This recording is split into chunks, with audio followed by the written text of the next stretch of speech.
Did you get to interview Kobe? Oh yeah, I did. What was that? Because like he's somebody that I would imagine it's almost it would take a little bit for him to kind of like get out of game mode and turn off the emotion. So I'll tell you, the last time I interviewed Kobe, it was like totally to your point, Brandon. I was doing a radio show on Sirius XM NBA radio with Rick Fox. We did this for a couple of years, several years ago, and it was Kobe's last season. And Rick and I are talking like we got to get Kobe on, and Rick texts me one day, "Hey, Kobe's going to call in whatever day it was to the show." And I looked at the schedule. I'm like, "There's no way, Rick. It's the Lakers are playing." He goes, "Yeah, he's going to do it." I go, "Okay, whatever." So literally,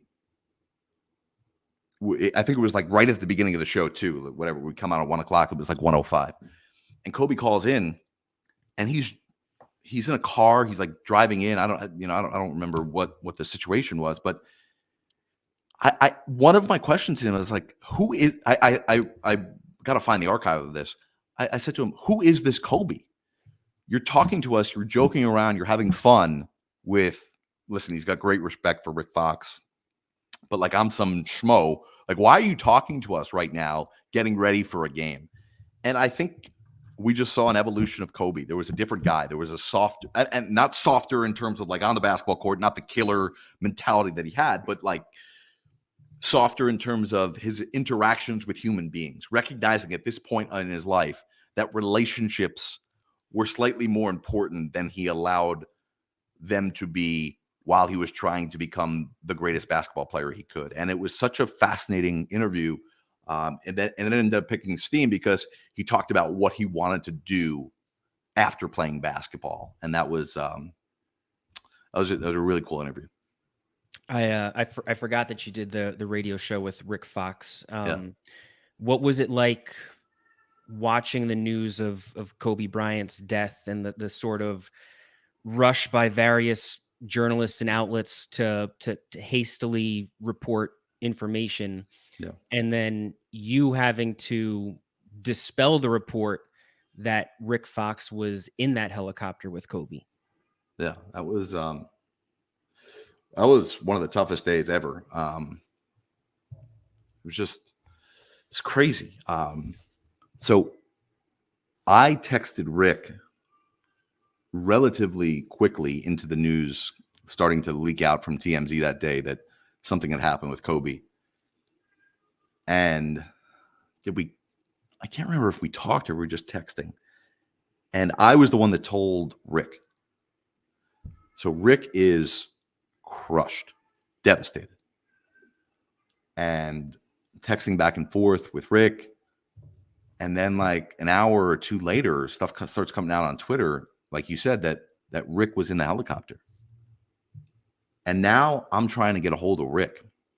And Rick is freaking out because his kids, before they've spoken to Rick, are seeing the news.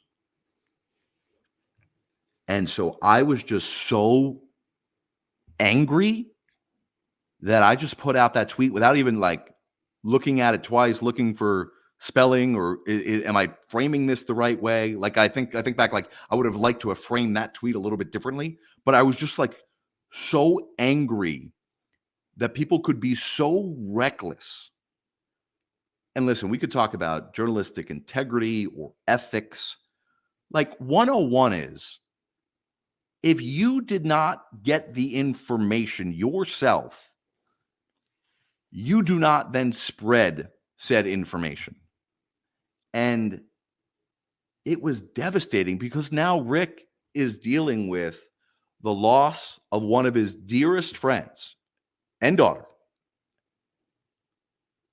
and trying to calm his own family down because they think he's dead. I couldn't even imagine going through what Rick had to go through that day. I just felt so awful. I was full of rage. I could not believe what people were doing. How were the emotions at inside the NBA after that? So we were getting ready to debut our brand new Tuesday lineup. So I was on the air at NBA TV on Sunday night. I went in to go do the night shift. I don't even know if I was on the schedule that day, but I went in to go do the night shift and work. And then the next day on Monday, I was flying to Miami. It was the first night that I was going to be part of this brand new Tuesday night lineup. And I was working with Brian Anderson and Jim Jackson. And we didn't know if we were going to do the game. We didn't know if the league was going to play. So I just flew to Miami not knowing whether we were going to have a game, whether it was going to be on TNT, whatever it was. And then the Clipper-Laker game was supposed to be the second half of our doubleheader. And obviously, as everybody knows, they decided not to play the Clipper-Laker game, but the Inside the NBA crew still did the show from the court at then Staples Center. And it was just such a weird game. Like, it was truly one of the, it was supposed to, for me, like selfishly, it was one of the career highlights for me. I was part of this new TV package on TNT, and I'm at this game, and all anybody's thinking about is Kobe. And it was the Celtics at the Heat, and Jason Tatum was really close with Kobe. So like he's emotional about whether he wants to play. And then I interview Gordon Hayward for the walk-off interview, and Gordon was on the Utah Jazz in that final game against Kobe that he ever played. So it was just another surreal experience where you're balancing, like, how much do we talk this game? How much do we talk Kobe?